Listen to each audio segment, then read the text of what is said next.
Niwakumbushe Watanzania, mimi umaskini wa Watanzania sijausoma kwenye kitabu, nimeuishi. Na Mheshimiwa Spika, katika maisha yangu haya, katika umri wangu huu, miaka takribani 32 nimeishi katika maisha hayo ya umaskini. Nimeishi katika maisha ambayo, kwa wale wanaokumbuka, kule vijijini mama zetu, dada zetu wakivaa gauni huwa wanajifunga nguo kiunoni. Ile nguo anayojifunga dada yangu, ile nguo anayojifunga shemeji yangu, ndio ilikuwa nguo yangu ya kujifunika. Kwa hiyo kabla hajamaliza shughuli zake za kila siku, silali mpaka akalale ili nipate shuka ya kujifunika. Na asubuhi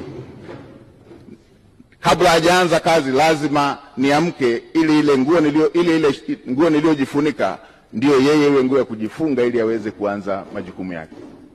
Ninatambua mazingira ya kulala, unaenda kuchunga, ukirudi nyumba nzima inavuja, na utakapolala inabidi ujifunike ile ngozi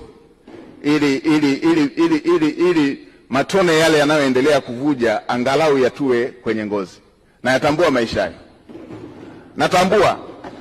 Natambua mnaenda kula pamoja na watoto wote rika mbalimbali, mko takriban 20 kwenye chungu kimoja cha mboga, chungu kimoja cha sahani moja ya ugali. Inabidi utangulize kuanza kula ugali mwingine bila mboga, kwa sababu ukisubiria mikono ya kwenye mboga iishe ndio na chakula kitakuwa kimeisha.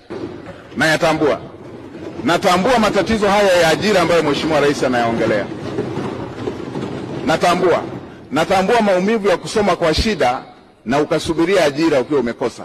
Natambua dira hiyo ambayo Mheshimiwa Rais anataka awapatie vijana takriban milioni 8 ajira. Natambua maumivu yake.